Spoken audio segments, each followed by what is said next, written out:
창세기 1장에 보시면 하나님께서 말씀으로 5일 동안 세상을 창조하시는 것이 나옵니다.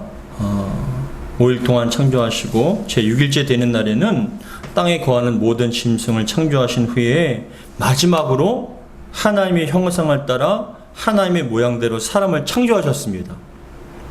지난 6일 동안도 온 세상이 만드신 것은 인간이 생활하기에 가장 쾌적하고 좋은 환경을 조성하신 것이고, 그곳에 하나님의 형상으로 지은 인간이 행복하게 살기를 원하셨습니다. 하나님께서 인간을 창조하신 후에 그 아담과 하와가 그 만물을 바라보며 좋아하는 모습을 보고 생육하고 번성하라고 또 축복까지도 해주셨습니다. 창세기 1장 27절에서 28절에 보시면은 하나님이 자기 형상 곧 하나님의 형상대로 사람을 창조하시되 남자와 여자를 창조하시고 하나님이 그들에게 복을 주시며 하나님이 그들에게 이르시되 생육하고 번성하여 땅에 충만하라, 땅을 정복하라, 바다의 물고기와 하늘의 새와 땅에 움직이는 모든 생물을 다스리라 하시니라 라고 말씀을 합니다. 여기 28절에 보시면 다스리라는 말이 힘을 가지고 제압하거나 억지로 통제하라는 말이 아니라, 다스린다는 건 어떤 의미가 있냐면 마치 정원사가 어떤 정원을 아름답게 돌보고 꾸미는 것, 그런 것을 바로 다스린다라는 그런 의미가 있습니다.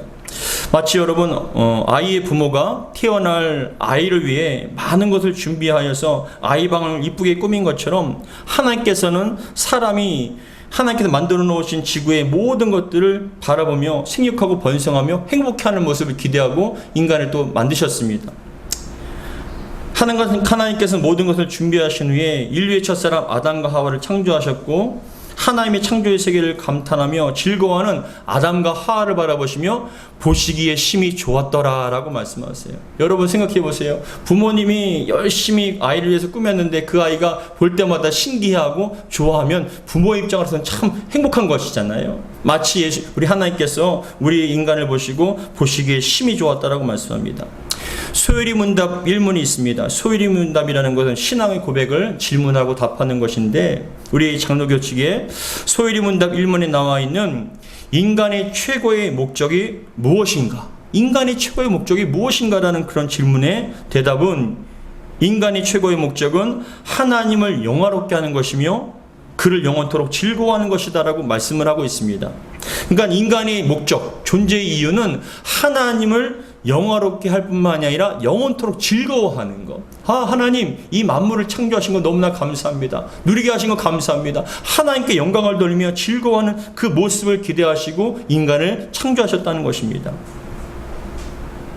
하나님의 바람대로 하나님의 형상으로 창조된 아담과 하와는 에덴 동산에서 모든 것을 보고 누리며 자신을 창조하고 누리게 하신 하나님께 영광을 돌렸습니다. 하나님 너무나 아름답습니다. 너무나 좋습니다. 하나님의 솜씨가 너무나 대단하십니다라고 영광을 돌렸습니다. 이것이 바로 세상과 인간을 창조하신 만드신 하나님의 목적입니다.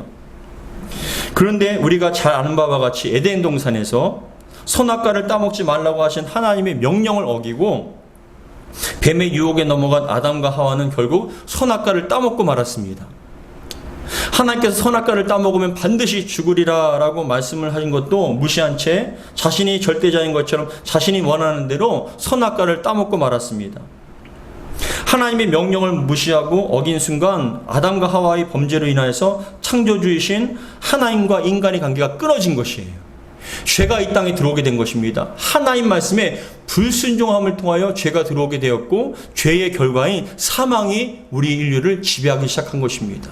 원래는 여러분 죄가 없었습니다. 죽음도 없었습니다. 근데 하나님의 불순종으로 말미암아 죄가 들어오게 되고 그 죄의 결과인 사망이 우리에게 영향을 끼치게끔 만들어버린 것입니다.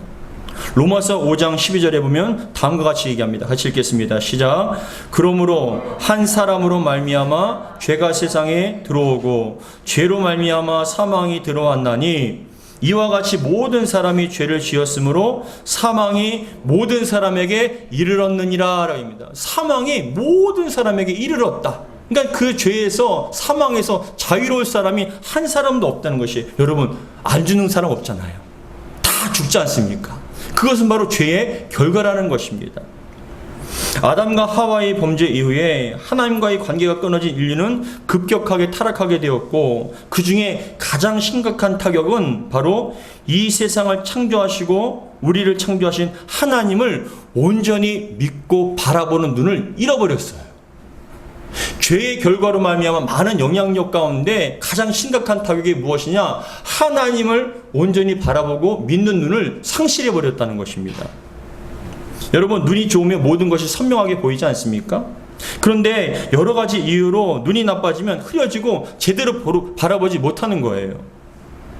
저도 개인적으로 옛날에 군대에 있을 때 손전등을 가지고 밤에 성경을 봤어요. 근데 그 손전등이 밝으면 안 되니까 그 파란색이나 녹색불이 나는 그러한 손전등을 끼워서 손전등으로 침낭을 뒤집어 쓰고 성경을 봤어요. 흐릿하게 비치는 그 빛 가운데 성경을 2년 동안이나 봤는데, 그렇게 보다 보니까 어느 날 눈이 완전히 노화가 되어버렸어요. 흐릿해서 보이지 않게 된 거예요. 여러분, 어떤 어르신들 같은 경우에는 백내장이라든지 녹내장으로 인해서 눈이 점점 침미해지거나, 아니면 아이나 청년들은 컴퓨터를 오래 하거나 스마트폰을 오래 해서 눈이 침침해서 점점 보이지 않게 됩니다. 안경을 끼우지 않으면, 안경을 쓰지 않으면 제대로 사물이 구별되지 않을 정도로 눈이 심각하게 나빠지는 것입니다. 이처럼 여러분, 죄로 인한 타락한 인류는 영적인 시력을 잃어서 온전히 하나님 바라볼 수 있도록 만들어진 그 눈을 상실하고 만 거예요. 그게 가장 큰 타락의 그러한 치명적인 결과인데, 고린도전서 2장 9절에는 다음과 같이 말씀합니다. 같이 읽겠습니다. 시작. 기록된 바 하나님이 자기를 사랑하는 자를 위하여 예비하신 모든 것은 눈으로 보지 못하고 귀로 듣지 못하고 사람의 마음으로 생각하지도 못하였다 함과 같으니라. 그러니까 죄로 말미암아 어두워지니까, 상실해버리니까 듣지도 못하고 보지도 못하고 깨닫지도 못하는 거예요. 그 죄로 말미암아. 근데 다행인 것은 여러분, 타락한 인간이라 할지라도 하나님의 형상으로 만들어졌기 때문에 하나님을 찾으려고 하는 영적인 감각은 잃어버리진 않았어요.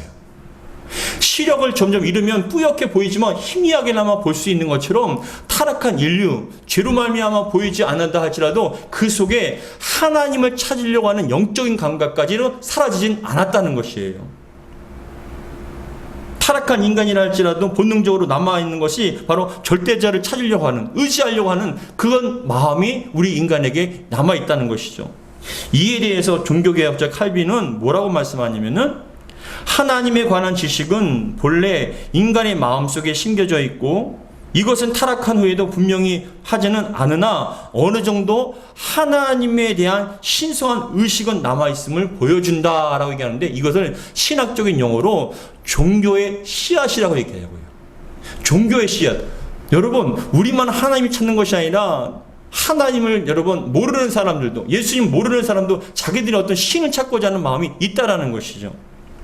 그래서 이와 더불어 키케로라는 분은 뭐라고 얘기하냐면, 아무리 야만스러운 민족이거나 아무리 미개한 사람들이라 할지라도 그들이 마음속 깊은 곳에 하나님, 어떤 신에 대한 어떤 의지하려고 하는, 찾으려고 하는 마음이 있다라는 것이에요. 그래서 어느 시대나 나라와 민족은 항상 신과 같은 절대자를 찾게 됩니다. 자기는 무신론자다, 자기는 어떤 신을 믿지 않는다고 하면서도 삶 속에 큰 위협이 되면 좀 누군가 계시면 좀 도와달라고, 제발 지켜달라고. 그것이 바로 타락한 인류 가운데 남아있는 종교의 씨앗이라는 거예요. 하나님을 찾으려고 하는 감각. 인류는 여러분 수많은, 그러나 문제는 죄로 인하여 하나님을 온전히 믿고 바라보는 영적을 상실한 인간은 유일하신 하나님이 아닌 사단과 마귀, 인간이 만들어낸 신과 종교를 따르게 된다는 것이에요. 인류는 수많은 신들을 만들어서 그 신들을 경배하며 섬기는 종교들을 만들어냈습니다. 그리고 여러분, 어느 순간인가 종교다원주의라는 것이 점점 유행하게 됐습니다. 종교다원주의라는 것을 주장하는 사람들이 점점 많아졌는데, 무엇이냐면, 종교다원주의는 앞에 그림 보시면 되지만, 종교다원주의는 무엇이냐? 여러분, 사회에 공존하는 종교적 믿음의 체계의 다양성을 인정하는 태도나 원리를 말한다. 절대적인 진리의 배타성보다는 다양성을 인정하는 점에서 포스트 모더니즘의 전형적인 종교 철학이다. 절대적인 유일한 진리를 포기하고 다른 종교의 진리와 가치를 인정하는 것이 바로 종교다원주의라고 얘기하는데, 한마디로 그겁니다. 종교다원주의를 주장하는 사람들은 뭐냐? 자신들의 신과 종교가 유일한 구원이라고 주장하거나 다투지 말고, 절대 우리 외에는 없다라는 그런 어떤 주장이나 다투지 말고 서로의 신과 종교를 인정하며 존중해 주자는 거예요. 너희도 구원이 있고 우리에게도 구원이 있고, 너에게도 신이 있고 우리에게도 신이 있고, 어차피 잘 믿으면 다 구원받는 거 아니냐, 낙원이나 천국에 도달하게 될 것이다 라고 그렇게 주장한다는 거예요. 한마디로 여러분 말하면 무엇이냐? 부산에서 서울 갈 때 여러분 꼭 비행기만 타고 가는 게 아니잖아요. 자가용으로 갈 수도 있고 버스나 여러 가지 통로를 통해서 갈 수도 있다라고 주장을 하는 것입니다. 딱 하나의 수단만 가는 것이 아니라 여러 가지 통로. 그러면서 신과 종교는 다양하지만 결국 무엇을 믿든지 구원받아 천국이나 낙원에 갈 수 있다라고 그렇게 주장하는 것이 바로 종교다원주의자들의 얘기입니다. 여러분들은 어떻게 생각하세요? 이 주장이 맞는 것 같습니까? 각각의 어떤 신이 있고 잘 믿기만 하면 각각 다 낙원이나 천국에 다 갈 수 있다는 그런 주장이 맞는 것 같습니까? 세상 사람과 종교인들은 기독교 특별히 전통 보수주의 교회를 되게 싫어해요. 정통 보수주의 교회를 싫어합니다. 그래도 진보적 자유주의 교회는 동성애나 종교다원주의를 지지하면서 받아들이는데, 정통 보수 기독교와 또 목회자들은 너무나 고집스럽게 절대로 다른 신은 없다, 유일하게 예수님 그 외에는 없다라고 그렇게 주장을 하다 보니까 뭐라고 얘기하냐면 꼭 그렇게 강하게 주장을 하고 고집을 피워야 되냐라고 얘기를 합니다. 다음 그림 보시면 종교다원주의가 급격하게 발달한 게 뭐냐면 WCC거든요. 그러니까 교회 안에서 서로의 종교에 대해서, 신에 대해서 인정해주고 존중해주자, 다투지 말자, 더 이상 다툴 필요가 없다라고 얘기하면서 서로 화합을 하는 거예요. 하나가 되자. 그래서 이분들이 뭐라고 주장을 하냐면은 교회와 목회자들도 절에 가서 합장할 수도 있고, 또 스님이 교회에 와서 강연을 할 수 있는 거 아니냐. 우리는 서로 목적은 뭐냐? 화합이다. 다투지 않고 서로가 존중해 주자. 여러분 너무나 아름다워 보이고 그것이 굉장히 그럴듯해 보이지 않습니까? 다음 그림 보시면 이러한 주장을 하는 사람들은 결국은 여러분 뭐냐? 다 하나가 되는 것이다. 여러분 교회를 다니는 분들도, 목회자들도 이걸 주장하고 그것에 대해서 얘기를 하고 있어요. 성도 여러분, 다른 종교나 신들도 구원이 있고 천국에 갈 수 있다고 주장하는 것이 맞는 말입니까? 그리고 우리는 왜 꼭 예수님만 믿어야 됩니까? 그 이유에 대해서 오늘 말씀을 드려야 합니다. 바라기는 오늘 말씀을 통해서 여러분들의 신앙과 믿음의 뿌리가 세상의 물결과 함께 흔들려가는 것이 아니라, 떠내려가는 것이 아니라, 여러분들의 신앙의 뿌리를 말씀에 근거하여서 뿌리를 잘 내리시고 어떠한 세상의 물결에도 흔들리지 않는 저와 여러분 되기를 주 이름으로 축복합니다. 세상에 수많은 신과 종교가 있는데 왜 꼭 예수님만 믿어야 할까요? 첫 번째, 예수님만 구원이시기 때문에 그래요. 예수님만 구원이세요. 앞에서 말씀드린 바와 같이 종교다원주의는 겉으로 봤을 땐 참 인간적이고 사랑이 넘치는 것 같습니다. 절대적인 진리와 구원을 주장하는 것이 폐쇄적이고 이기적이고 독단적이고 악한 것처럼 보이는 그럴 때가 있습니다. 저도 여러분 전도하다 보면 많은 분들이 얘기하지 않습니까? 예수 믿지 않는 분들, 교회 다니지 않는 분들, 다른 어떤 신과 종교에 다니는 분들 뭐라고 얘기하냐면 왜 꼭 교회는 예수님만 믿어야 되느냐? 왜 꼭 교회는 그렇게 이기적으로 독단적으로 다른 종교를 존중하지 않고 무시하는 것처럼 그렇게 얘기하냐? 왜 꼭 예수님만 믿어야 하냐? 왜 예수님만 교회 다녀야 구원받느냐? 다 나름대로 믿음이 있고 신을 쫓아서 착하게 살면 다 낙원 가고 천국 가는 거 아니냐라고 좀 제발 좀 그런 말을 하지 말라라고 그렇게 얘기를 합니다. 그러나 여러분 분명하게 말씀을 드립니다. 부산에서 서울 가는 데는 비행기로 갈 수도 있고 버스를 타고 갈 수도 있고 수용차로 타고 갈 수도 있습니다.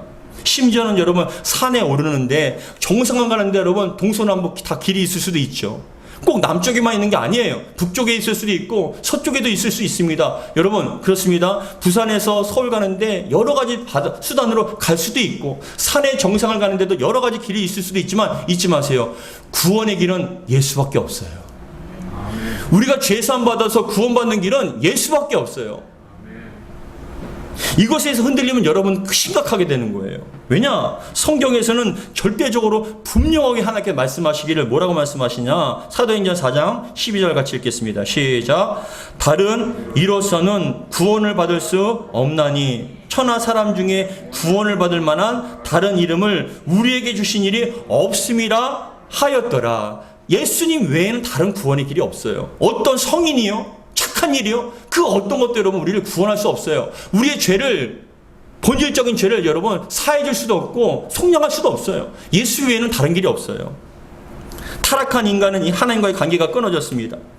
앞에서 말씀드린 것처럼 불순종으로 말미암아 죄가 들어오게 되고 사망이 이르게 되었습니다. 아무리 노력해도요, 아무리 착하게 살아도, 아무리 금욕을 하고, 아무리 정말 열심히 살아도, 지식적으로, 과학적으로, 문학적으로 발달하다 할지라도 이 죄는요 하나님 나라에 들어갈 수 없는 거예요.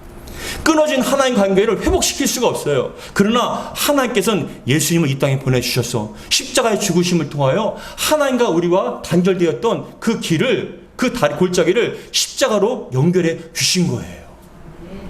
그래서 여러분 요한복음 3장 16절에서 18절에 분명하게 말씀합니다. 같이 읽겠습니다. 시작. 하나님이 세상을 이처럼 사랑하사 독생자를 주셨으니 이는 그를 믿는 자마다 멸망하지 않고 영생을 얻게 하려 하심이라. 하나님이 그 아들을 세상에 보내신 것은 세상을 심판하려 하심이 아니요 그로 말미암아 세상이 구원을 얻게 하려 하심이라. 그를 믿는 자는 심판을 받지 아니하는 것이요 믿지 아니하는 자는 하나님의 독생자 이름을 믿지 아니함으로 벌써 심판을 받은 것이다. 예수 믿느냐 믿지 않느냐에 따라서 벌써 이미 심판이 결정됐다는 거예요. 여러분들 예수 믿으십니까? 여러분 구원받는 줄 믿으시기 바랍니다. 그러한 증거로서 하나님께서 우리를 구원하기 위해서 이 땅에 예수님을 보내주셨고 예수님만이 우리에게 구원의 길이라는 것입니다. 오늘 본문에서도 여러분 분명하게 말씀합니다. 오늘 본문 14장 6절도 같이 읽겠습니다. 요한복음 14장 6절 시작. 예수께서 이르시되 내가 곧 길이요 진리요 생명이니 나로 말미암지 않고는 아버지께로 올 자가 없느니라. 예수님 외에는 아버지께 갈 길이 없다라는 거예요.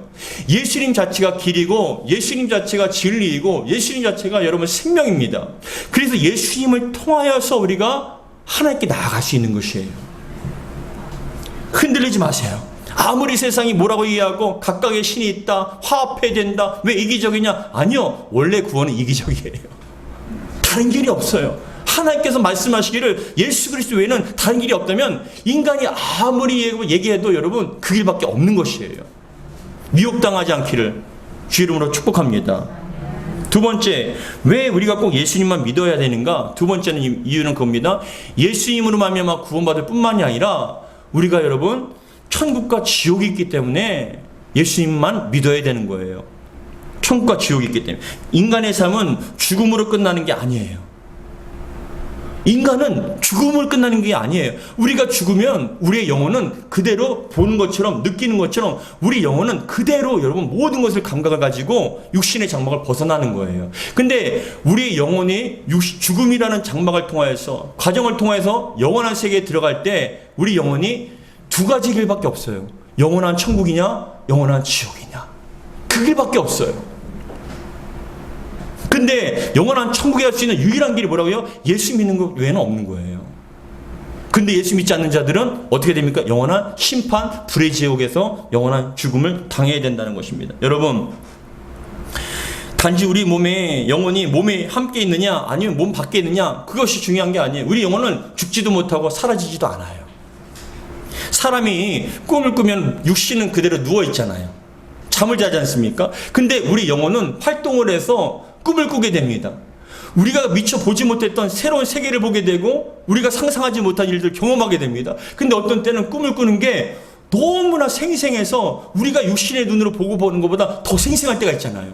야, 너무 생생하다는 거예요. 왜냐? 우리 영혼이 작동을 하고 활동을 해서 그것을 보고 깨닫게 되는 거예요. 이처럼 여러분 꿈을 통해서도 우리가 영혼이 있다는 것, 그런 세계가 있다는 걸 보여주실 때 여러분 죽음이란 장막을 통해서 우리는 영원한 세계에 들어가게 되어 있습니다. 근데 우리가 앞으로 가게 될 영원한 세계는 늙지도 않고 병들지도 않고 시간의 제약도 받지도 않는 영원한 삶을 살게 되지만 문제는 어디에서 사느냐가 문제죠. 어디에서 영원한 삶을 사느냐? 그게 문제입니다. 예수님께서 말씀하시기를 심판주로 이 세상에 존재했던 모든 사람들이 심판하기 위해서 오신다라고 성경에서는 분명하게 말씀을 합니다. 우리 요한복음 5장 29절 같이 읽겠습니다. 시작. 선한 일을 행한 자는 생명의 부활로, 악한 일을 행한 자는 심판의 부활로 나오리라. 부활이라는 건 뭐냐? 우리가 죽으면 영혼이 떠나잖아요. 육신은 죽어도, 육신은 심장이 안 뛰고 숨을 쉬지 않으면 육신은 죽거든요.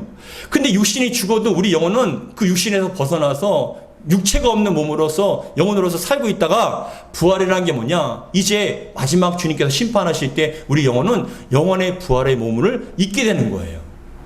연합하게 되는 겁니다. 근데 그때 예수 믿는 자들은 생명의 부활로, 예수 믿지 않는 자들은 심판의 부활의 몸으로 일어나게 되는데, 그 몸은 다시는 죽지 않고 영원히 살게 됩니다. 근데 똑같이 그것을 경험해야 되는데, 이 세상에는 분명하게 말씀합니다. 이 세상에는 예수 믿는 자와 믿지 않는 자로 나눠지게 되어 있다는 거예요. 마치 예수님께서 천군과 천사와 함께 세상을 심판하시기 위해서 오실 때, 창세로부터 하와 이후로부터 존재했던 모든 사람들을 왼편과 오른편으로 나누시거든요. 양과 염소를 나누는 것좀 나누십니다.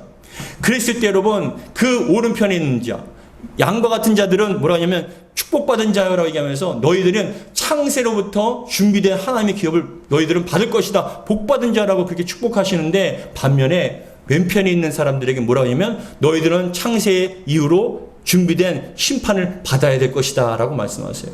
여러분, 이 왼편에 있는 자, 이 염소에 있는 자들은 누구냐? 아무리 자기들의 종교가 있고 신 있는 자들은 아무리 얘기해도 소용없어요. 예수 그리스도 외에는 심판자가 없기 때문에 그래요. 우리의 영원한 삶을 결정하시고 심판하는 분은 다른 신이 아니에요. 오직 예수님밖에 없어요. 그래서 우리는 예수님을 잘 믿어야 됩니다.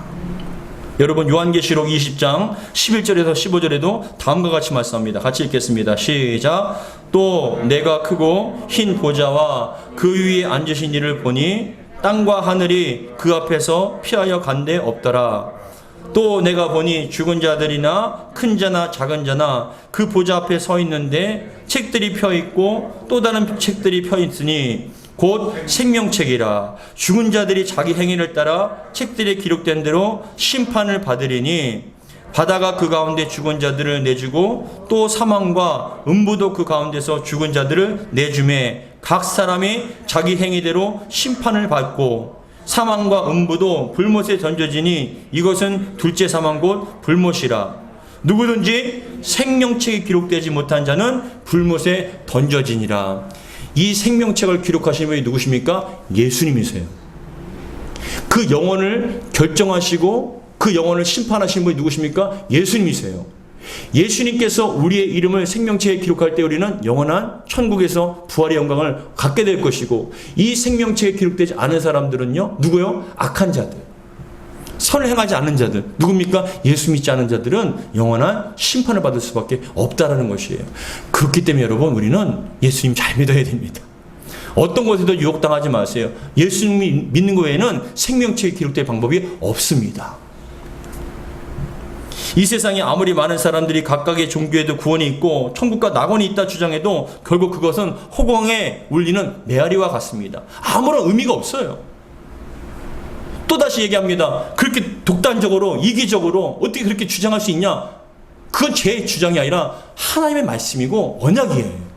그렇기 때문에 우리는 어떤 것에도 유혹당하지 말고 흔들리지 마시고, 예수 그리스도 외에는 구원이 없고 예수 그리스도 외에는 여러분 천국이 없는 줄 믿으시고 끝까지 예수님 잘 믿으시기를 주의 이름으로 축복합니다. 아멘. 더 나아가서 우리가 꼭 왜 예수님을 잘 믿어야 되는가? 세 번째는 우리를 구원해 주실 뿐만이 아니라 우리의 삶을 축복해 주시기 때문에 그래요.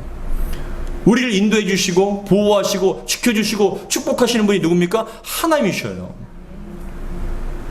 하나님께서 이 세상을 창조하신 후에 먼 곳에 떨어지셔서 그냥 우리가 아무렇게나 살기를 지켜보고 계신 분이 아니세요. 지금도 세상을 주관하시고 통치하시고 보존하고 계십니다. 여러분, 창조 이후에 지금까지 온 세상과 우주 만물은 질서 있게 조화롭게 잘 운행이 되고 있어요. 비가 오게 되고 봄, 여름, 가을, 겨울이 옵니다. 이것은 그냥 자연의 법칙이 아니라 하나님께서 우리를 붙잡아 주시고 운행하시고 계신 거예요. 우리가 사는 지구는 여러분 매일 하루에 한 바퀴씩 돕니다. 그걸 자전이라고 하거든요. 하루에 한 바퀴씩 돌기 때문에 해를 볼 수 있고 달을 볼 수 있는 거예요. 근데 여러분 이 자전의 속도가 무려 자전의 속도가 1300km예요. 자동차를 타다가 여러분 100km만 가도 여러분 어지럽잖아요. 위협을 느낍니다. 근데 지금 우리는 의식하지 못하지만 지금 우리는 1300km 시속 1300km 돌고 있어요. 여러분 어지러운 분 계십니까? 느끼지 못하잖아요. 더 나가서 제가 좀 우스갯소리지만은 가만히 생각해 보니까는 지구 위쪽에 있는 사람들뿐만 아니라 지구 밑에 있는 사람들은 여러분 피가 거꾸로 씁니까? 떨어질까봐 겁내하는 사람들이 있나요? 떨어지지 않기 위해서 여러분 위에 올라가서 모여서 삽니까? 그렇지 않잖아요. 어디에 살든지 우리는 의식하지 않고 그냥 평범하게 살아가지 않습니까? 하나님의 은혜라는 거예요. 우리를 돌봐주시기 때문에. 조금만 과학자들도 얘기합니다. 이 지구가 돌다가 조금 삐끗해서 조금만 태양과 가까이 가면은 다 타 죽는답니다. 그 열을 견디지 못해서. 조금만 멀어지면 여러분 얼어 죽는답니다. 너무나 추워서. 근데 여러분 지구가 존재한부터 지금까지 변함없이 봄, 여름, 가을, 겨울 비가 오고 공기가 오고 모든 것을 다 누리게 하신 분이 누구이십니까? 하나님이시라는 거예요. 어떤 우연히 자연의 법칙이 아니에요. 하나님께서 하신 것이고 더 나가서 자연 만물뿐만이 아니라 더 나가서 이 사회에도 질서와 공의를 주십니다. 선이 악을 이기게 하시고 그 악은 영원하지 않다는 것을 자꾸만 보여주시잖아요. 그래서 우리는 어떻게 합니까? 신앙의 양심뿐만 아니라 양심에 어떤 가책을 받지 않고 양심대로 살려는 그런 마음들도 주신다는 거예요. 사랑하는 성도 여러분, 더 나가서 가장 중요한 건 우리 하나님을 믿는 자들이 기도하고 간구하면 하나님께서 우리를 돌봐주시고 보호해 주시는 거예요. 신명기 28장 12절에는 다음과 같이 말씀합니다. 같이 읽겠습니다. 시작. 여호와께서 너를 위하여 하늘의 아름다운 보고를 여시사 내 땅에 때를 따라 비를 내리시고 내 손에 하는 모든 일에 복을 주시리니 내가 많은 민족에게 꾸어줄지라도 너는 꾸지 아니할 것이요. 성도 여러분, 하나님께서는 인생의 생사복을 주관하셔서 죽이기도 하시고 살리기도 하십니다. 수월이 내리기도 하시고 거기에 올리기도 하십니다. 가난하기도 하시고 부하기도 하셔요. 근데 너무나 감사하게는 하나님의 백성들이 겸손한 마음으로 하나님께 부르짖고 기도할 때 하나님께서는 외면하지 않으신다는 거예요. 기도에 귀를 기울이시고 응답해 주시고 우리의 삶을 축복해 주신다는 거예요. 그래서 시편 121편 3절에서 5절에는 다음과 같이 얘기합니다. 마지막 같이 읽겠습니다. 시작. 여호와께서 너를 실족하지 아니하게 하시며 너를 지키시는 이가 졸지도 아니하시리로다. 이스라엘을 지키는 이는 졸지도 아니하시고 주무시지도 아니하시리로다. 여호와를 너를 지키시는 이시로다. 우리 하나님께서 우리를 지켜주신다는 거. 여러분 인생이 외로울 때 위로해 주시고 상처받은 영혼들을 치료하시며 하나님이 택한 자를 저버리지 않으십니다. 사람들은 필요가 없으면 여러분 외면하고 떠나버립니다. 근데 우리 하나님은 선택한 우리를 영원히 떠나지 않으세요. 지켜주시고 동행해 주시며 우리를 인도해 주셔요. 때로는 사람한테 상처받고 외로울 때가 있지 않습니까? 삶의 무게가 너무나 힘들어서 고통스러울 때가 있고 죽고 싶을 때도 있고 정말 외로울 때도 있습니다. 근데 여러분 사람들은 다 떠나고 외면해도 하나님은 외면하지 않으셔요. 하나님 함께 해주세요. 하나님 도와주세요. 하나님 지켜주세요 라고 간절한 마음으로 기도하면은 우리 마음에 위로를 주시고 힘을 주시고 감당할 수 있는 지혜를 허락해 주십니다. 누가 하십니까? 하나님께서 하시는 거예요. 하나님 우리의 가정 가운데 어려운 일이 있습니다. 이런 물질의 문제가 있습니다. 이런 삶의 어려움이 있습니다. 하나님께서는 그 기도를 깊이 들으시고 응답해 주십니다. 이기게 하시고 감당케 하시고 시험을 피하게 하시고 여러분 그렇기 때문에 우리는 예수님을 믿어야 돼요. 예수님 붙잡고 기도하셔야 됩니다. 예수님만이 우리의 구원이시며 영원한 생명으로 인도하시는 생명의 길이신 뿐만이 아니라 우리 인생이 끝나는 데까지 동행해 주시고 우리를 지키시고 보호하시며 함께 하시는 그 주님의 은혜가 우리를 날마다 충만케 해주신다는 것입니다. 사랑하는 성도 여러분, 바라기는 이 주님의 손을 끝까지 놓지 마시고 생명 되시고 구원 되신 주님과 함께 정말 그 손을 붙잡고 주님으로 말미암아 영원한 천국에 들어갈 수 있는 저와 여러분들에게 주로 축복합니다. 지금은 믿음에 대한 가치가 어떤 삶에 대한 축복. 목사님 예수 믿지 않아도 잘 먹고 잘 살던데요. 다른 종교와 신을 불러도 여러분 잘 살던데요. 무신론자들도 잘 살던데요. 아니요. 하나님의 은혜예요. 하나님께서 베푸신 은혜예요. 더 나가서 결정적으로 우리가 주님 앞에 심판대 앞에 섰을 때 우리의 영혼을 결정하시는 그 주님 앞에 섰을 때 우리의 인생은 완전히 달라지게 될 것입니다. 그날을 기억하며 신앙과 믿음의 경주를 끝까지 달려갈 수 있는 저와 여러분 되기를 주의 이름으로 축복합니다. 기도하겠습니다. 아버지 하나님 감사드립니다.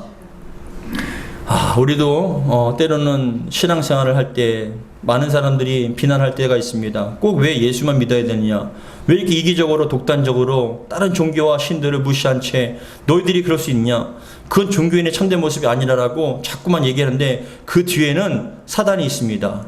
어둠이 있고 악한 영들이 있습니다. 예수 그리스도에는 구원이 없고, 예수 그리스도에는 죄사함이 방법이 없고, 예수 그리스도에는 천국을 들어갈 수 없는데 그것을 시기해서 어둠의 권세가 자꾸만 우리의 마음을 흐트러 놓습니다.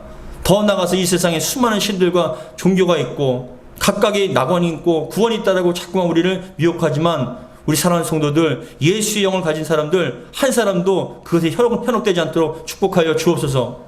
미혹되지 않기 원합니다. 주님께서 함께 하시고 지켜주시고 보호하시며 동행해 주시고 우리가 영원한 천국의 문까지 가는 순간까지 주님 붙잡아 주옵소서. 우리의 신령과 믿음, 우리의 가정과 교회를 붙잡아 주시옵소서. 우리 주 예수 그리스도로 기원하옵나이다. 아멘.